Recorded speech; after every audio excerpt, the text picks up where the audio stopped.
اجتناب کرو کثیرا من الظن، بہت زیادہ گمان کرنے سے بچو. ان بعض الظن اثم، فرمایا بعض گناہ ایسے، بعض گمان ایسے ہیں جو گناہ ہیں. ٹھیک ہے جی. ایک تو انسان کو اس بارے میں یہ کہہ دوں کہ وہمی نہیں ہونا چاہیے انسان کو. جی وہ تو بڑا مشہور ہے، وہم کا علاج تو کہتے ہیں. اب یہ جملہ تو نہیں بولتا میں، خیر غلط جملہ ہے حکیم لقمان کی، تمہیں کس نے بتایا آپ کے پاس نہیں تھا وہم کا علاج ہے. بہت بڑی ہستی ہیں، حکیم لقمان سے مراد اگر تو وہ جو قرآن شریف میں جن کا نام آیا ہے وہ ہیں تو پھر کرنا چاہیے. ہمیں نہیں کہنا اس کا علاج نہیں تھا، اس کا علاج نہیں تھا، ہر چیز کا علاج تھا. ان کے سامنے جو جڑی بوٹیاں تھیں وہ بول جاتی تھی، دوائیاں بولتی تھی کہ میرے اندر یہ علاج ہے. وَلَقَدْ آتَيْنَا لُقْمَانَ الْحِكْمَةَ أَنِ اشْكُرْ لِلَّهِ. بعض علماء کہتے ہیں یہ جو آتینا لقمان الحکمہ کا لفظ ہے اس سے مراد نبوت ہے. تو اللہ کے نبی کے خلاف کوئی ایسی سی بات کرنا کہ اس کا یہ نہیں تھا، اس کا یہ نہیں تھا، یہ نہیں کہنا چاہیے. لیکن وہم جو ہے وہ نہیں کرنا چاہیے انسان کو. جی کتابوں میں لکھا ہے جو غسل خانے میں نہانے کی جگہ پر پیشاب کرتے ہیں، اس سے جو ہے وسوسے پیدا ہوتے ہیں انسان کے دلوں میں، وہم پیدا ہوتا ہے اس سے انسان کے دلوں میں، اس سے بچنا چاہیے. اب رہی گمان کی بات، اہم خیال یاد رکھیے شریعت جو ہے وہ ایک تو ظاہر پر ہے، ایک پختہ مضبوط بات پر ہے.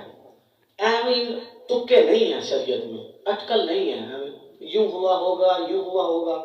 مفتی اکمل صاحب پروگرام کرتے تھے نا جی، ایک دفعہ سن رہے تھے تو کسی شخص نے یہ کہا جی میں کسی امام کے پیچھے بھی نماز نہیں پڑھتا، میں گھر میں پڑھتا ہوں. تو پوچھا جی کیوں؟ کہنے لگا جی دیکھو جی امام جو ہے مختلف گھروں سے کھانے آتے ہیں ان کے، تو ہو سکتا ہے کسی کے گھر میں جو ہے جو کھانا بنتا ہو وہ حرام کام کرتا ہو، حرام کے پیسے سے بنتا ہو سکتا ہے اس نے بھیج دیا ہو سکتا ہے وہ کھا لیا ہو. تو ایسا کھانا اگر کھا لیا ہوگا 40 دن تک تو نماز قبول نہیں ہوتی، تو ان کی تو اپنی نماز نہیں ہوتی ہوگی، میری کیسے ہوگی بتاؤ جی. اب شریعت نے یہ حکم نہیں دیا ہے جی، شریعت نے یہ حکم نہیں دیا. شریعت جو ہے وہ حقیقت پر مبنی ہوتی ہے، گمانوں پر جو ہے یقین کرنے کا حکم نہیں ہے. کسی شخص کو لگا جی میں نے وضو کیا ہے وہ میرا وضو ٹوٹ گیا ہے، لگتا ہے شاید نہیں ٹوٹا، شاید ٹوٹ گیا ہے. اب وہ کہتا ہے چلو احتیاطاً وضو کرنے میں کیا حرج ہے، منع کیا گیا ہے، نہیں کر سکتے احتیاطاً وضو. آپ جب تک یقین کے درجے کو نہ پہنچے وضو ٹوٹنے کے معاملے میں تب تک آپ باوضو ہی ہیں، یہ شریعت کا حکم ہے جی. تو اسی طرح جو ہے جو گمان ہے وہ گمانوں پہ نہیں چلنا چاہیے. اور گمان جو ہے وہ اچھا بھی ہوتا ہے وہ برا بھی ہوتا ہے، مطلق گمان منع نہیں ہے جی. مثال کے طور پر گمان کی 4 قسمیں. ایک واجب گمان ہے، وہ اللہ تعالیٰ کے ساتھ ہے. اللہ تعالیٰ کے ساتھ اچھا گمان رکھنا یہ واجب ہے. اور اللہ تعالیٰ نے فرمایا ہے، حدیث قدسی ہے یہ، کہ میں لوگوں کے لیے جو ہے ایسا ہی ہوں جیسا وہ مجھ سے گمان رکھتے ہیں. بندہ سمجھتا ہے اللہ رحیم ہے، اللہ کریم ہے، تو اللہ عز و جل جو ہے ایسا ہی ہے. کل قیامت کے دن ایک بندے کو جو ہے یہ حکم ہوگا کہ جہنم میں جاؤ، مڑ مڑ کے دیکھ رہا ہوگا، واپس بلایا جائے گا بھائی کیا ہوا؟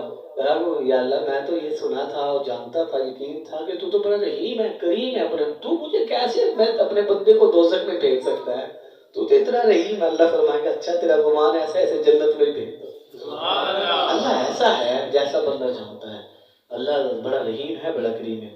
دوسرا گمان نیک بندے سے، اللہ کے نیک بندے سے اچھا گمان رکھنا مستحب ہے جی. بسا اوقات ان کی ایسی بات بھی بظاہر نیک بندے سے کوئی ایسی بات نظر آ رہی ہو کہ یہ تو غلط بات ہے، ہمیں اس وقت جو ہے اس جو لگ رہا ہو نا وسوسہ غلط بات ہے اس کی طرف نہیں توجہ دیں، نہیں یہ مطلب نہیں ہوگا، یہ مطلب ہوگا. موسیٰ علیہ السلام نے ایک شخص کو چوری کرتے ہوئے دیکھ لیا جی، چوری کا اپنی آنکھوں سے دیکھا.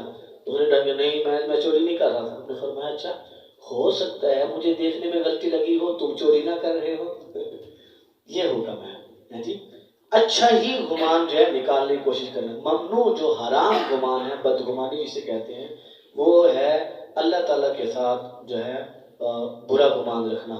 اور یوں ہی جو برا گمان ہے وہ مومن کے ساتھ بدگمانی کرنا ہے، مومن کے ساتھ بدگمانی نہیں کرنا. سفیان ثوری فرماتے ہیں گمان 2 طرح کا ہے، ایک وہ کہ دل میں آئے اور زبان سے بھی کہہ دیا جائے، یہ اگر مسلمان پر برائی کے ساتھ ہے تو گناہ ہے. دوسرا یہ کہ دل میں آئے اور زبان سے نہ کہا جائے، یہ اگرچہ گناہ نہیں مگر اس سے بھی دل کو خالی رکھنا ضروری ہے۔ ٹھیک ہے جی۔ امام محمد رضا خان فاضل بریلوی فرماتے ہیں مسلمان پر بدگمانی خود حرام ہے جب تک ثبوت شرعی نہ ہو۔ ثبوت کوئی نہیں ہوتا، اور وہ بندے نے یوں کیا، اچھا تمہیں کس نے بتایا؟ وہ وہاں بات ہو رہی تھی، کس نے، کون بات کر رہا تھا؟ وہ اس کے پاس پہنچے، مجھے تو اس نے بتایا ہے، اس کے پاس پہنچے مجھے اس نے بتایا، آخر میں لگتا ہے مجھے لگتا ہے کہ ایسے ہوا ہے، تم نے دیکھا ہے؟ دیکھا کوئی نہیں۔ لو جی، پگڑی ساری دنیا میں اچھالتی بندے کی ہیں، اور اب تک اس کے پاس ثبوت ہی نہیں ہے، کوئی پتہ ہی نہیں ہے۔ ثبوت بھی ہو اس وقت بھی جو ہے کسی کی جو ہے اعلان کرنے کی ضرورت کوئی نہیں ہوتی۔